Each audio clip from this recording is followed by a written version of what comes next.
Nongeye ngusuze wowe udahwema gukurikirana ibiganiro bya Intare TV. Uyu munsi wa none tuje n'amakuru aturutse mu gihugu cy'Amerika. Aka kanya Trump yirukanye abantu batavuka muri Amerika. Ni amarira, ni agahinda. Bamwe batangiye kwibaza aho bari buze kwerekeza, abandi batangira kuzinga ibikapu bitegura gusubira muri Afurika. Ibyo byose cyangwa se mu bihugu bitandukanye bifatiwe umwanzuro. Niba uri umunyarwanda rero niwe tugiye kubwira.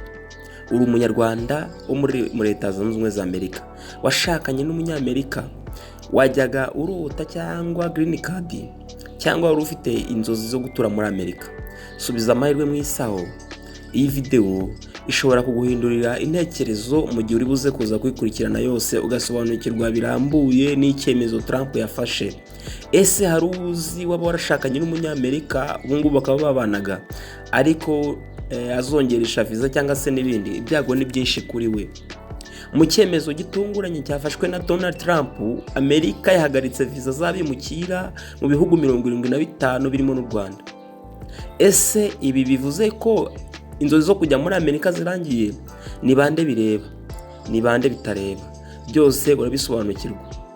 Guma kuri video, turasesengura byose mu buryo bwumvikana nta kuyobya, kugira ngo umenye neza aho uhagaze n'icyo ugomba gukora. Hari benshi mu minsi mikeya bari bafitanye ubukwe n'abasore cyangwa n'abakobwa baba muri Leta Zunze Ubumwe za Amerika, ndetse bakaba bavugaga ngo byanze bikunze uyu mwaka ugomba gushira mbonye visa. Hari ababaga muri Amerika ariko nabo iki cyemezo kireba, mu minsi mikeya bashobora kuzazinga ibikapu byabo bakagaruka muri Afurika. Byose tugiye kubisobanura, turebe icyo bivuze n'icyemezo cya Donald Trump, icyo abivugaho muri rusange. Ntujye kure, utarakora subscribe yikore, tujye tubana gatanu ku kandi. Ubutegetsi bw'uyu mugabo bwafashe umwanzuro wo guhagarika by'agateganyo gutanga visa by'abimukira. Ni ukuvuga abantu bashaka gutura muri Amerika mu gihe kirekire baturutse mu bihugu 75 birimo n'u Rwanda. Ibi bivuze ko muri ibyo bihugu abashakaga kujya muri Amerika bya burundu ku mpamvu zirimo akazi, basanze imiryango cyangwa se bagiye guturayo, ubusabe bwabo kuva ku itariki 21 z'uku kwezi uyu mwaka buzaba butagikomeje. Abashaka kujya gutura muri Amerika ku mpamvu za burundu, ku mpamvu zimwe na zimwe z'akazi basanze imiryango cyangwa se no guturaho, ubusabe bwabo ku itariki 21 bwamaze guhagarika. Ufite umubyeyi turibuze kubisobanura, ushaka kujya kumusura, ibyo ngibyo forget. Amerika ivuga ko impamvu ari uko ku bantu bari gusaba visa baba bakeneye ko Leta Zunze Ubumwe za Amerika yabafasha, cyangwa se imibereho yabo, cyangwa se biringiye imibereho yabo ku bantu basanze muri Amerika. Hari abantu bajyaga muri Amerika bavuga ngo izi nzadekarara nk'impunzi, nsanzeyo mukuru wanjye, nsanzeyo mama, nsanzeyo data, nsanzeyo se w'umugabo, nsanzeyo se w'umugore, akumva yuko ateze amaboko kuri abo bantu asanzeyo. Abo bantu ibyo bitekerezo byarangiye. Uzi neza yuko icyo cyemezo kigize ingaruka nyinshi ku banyarwanda benshi, niyo mpamvu nanjye mpisemo gukora iyi nkuru. Kubera impamvu ishami rishinzwe ububanyi n'amahanga zavuze yuko ziriya viza z'abimukira zigiye kuba zihagaritse gutangwa, bikabanza bikagenzurwa yuko abo bantu bafite ubushobozi bwo kwitunga byakomeje. Ubundi wagendaga ukavuga uti okay, umuntu arantumye, umuntu ni umusore, umuntu n'iki bakagira icyo bashaka kugaragaza, akerekana yuko azabasha kumutunga. Icyo kintu ngo nundi mutwaro ngo uvuye muri Afurika ngo ugiye mu kindi gihugu ugiye guturwa kuri Amerika, kuko uwo muntu agiye kurya n'ubundi ibyari biri muri Amerika. Ibyo ngibyo bivuyeho. Uzajya uhaguruka muri Afurika cyangwa se n'ahandi hose wamaze kwerekana uburyo uzabaho nugera mu gihugu cy'Amerika. Bitandukanye n'ukungubu wari uriho ari we werekana uko azagutunga. Ubundi reka turebe ukuntu tumaze dusobanukirwe uko ibintu bimeze. Imiterere ya visa zitangwa na Amerika ubundi ni izihe, ni za bwoko ki? ubundi Amerika itanga viza ziri mu byiciro bitanu. Ibyo birimo iz'igihe gitoya ku mpamvu z'ubukerarugendo bw'akazi no kwitabira inama cyangwa se mu bindi bikorwa by'ubucuruzi. Izo ngizo ziri mu cyiciro cyitwa viza B, B1, B2. Hari kandi viza zo kwita nazo ziri mu byiciro bibiri. Hari nk'imwe ihabwa mu bantu bagiye kwiga amasomo ya kaminuza n'abandi bagiye mu mahugurwa, izo nizo zitwa F1. Hari kandi viza zishingiye ku kazi, ziba mu byiciro binyuranye, harimo n'icyiciro cy'abantu bafite ubumenyi buhambaye mu byiciro runaka nk'abahanga mu ikoranabuhanga, engineering, abaganga n'abandi. Abo ngabo bahabwa viza yitwa H1B.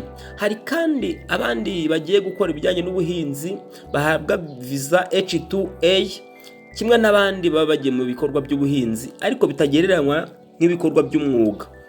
Abo ngabo nabo bahabwa icyiciro cya H21. Izindi rero ni iz'abakozi bagiye mu bigo, bagiye gukorera ibigo runaka cyangwa se abayobozi runaka, abo ngabo bahabwa viza yitwa L1. Hari kandi abandi bajya mu buryo bagiye muri Amerika mu buryo bw'akazi bishingiye ku mpano bafite, urugero bafite gukina umupira, abanyabugeni, abo ngabo bahabwa viza O1. Hari kandi ikindi cyiciro gihabwa kuri porogaramu ishingiye ku bumenyi, imyuga, abashakashatsi, abarimu ndetse n'abandi. Abo ngabo bahabwa viza yo mu cyiciro cya G1 kimwe n'abandi bajya muri Amerika bishingiye kuri ibyo nari mvuzeho. Ibyo byiciro byose nibyo nari mvuze haruguru. Ubu tuvugana rero ntabwo byashoboka kuba ushobora kubona viza, ntibishoboka. Ushaka kujya muri Amerika ntabwo byemewe, ntabwo iyo viza wayibona. Ku munyarwanda noneho wabaga muri Amerika, noneho yaragiye gukora mu buryo bw'igihe kirekire, akaba ari muri Amerika, akaba yaragiye mu buryo bwo gukora igihe kirekire, munyumve neza, bivuze ko uyu ngazaba azongera yongeresha igihe cye kugira ngo agume muri Amerika. Ibyo ngibyo ntabwo bizashoboka. Kongeresha iyo viza wagiye ugiye gukora, viza yawe ndirarangira mu mezi 3, ushaka kujya kongeresha kugira ngo ugume muri Amerika, ntabwo bizoroha. Ni ingorabahizi, biragoye cyane. Nimba uri umunyarwanda washaka kujya muri Amerika, ushaka kujya muri Amerika ufite viza yitwa Direct, byo urabizi ko bitagishoboka kuko ibyo byahagayitswe n'ubundi. Iyi ni imwe muri viza zajyaga zitangwa byihuse. Ibyo byose rero Trump yamaze kubikuraho. Noneho reka turebe, twamaze kubona abantu bafite cyangwa se bagiye kugirirwaho ingaruka n'iki cyemezo. Reka tubarebe twongeye tubisubiremo. Umuntu ushaka kuba muri Amerika by'igihe kirenze cyangwa se by'igihe kirekire kirenze imyaka 10 cyangwa kuzamura, uwo ngicyo cyemezo kiramureba. Ingaruka zigiye kubaho rero n'iki? Iki cyemezo kiraba ku ngaruka nko ku munyarwanda washakanye n'umunyamerika. Barahari benshi, ugasanga umuntu we yagiye ari umunyarwanda ariko yagiye kuba ubwenegihugu bw'ikinege. Banyarwanda rero namwe mwese mutuye n'abandi bari hirya no hino, ndabashimira cyane. Nagiraga ngo mbagezeho aka gatangazo gatoya gaturutse mu gihugu cy'Amerika kwa Trump. Ubwo namwe mugende musharinga iyi video kugira ngo kebure mugenzi wawe. Ndabakunda cyane. Kora subscribe utarayikora kugira ngo ntukajye ucikwa n'inkuru zimwe na zimwe kuri channel yacu. Murakoze.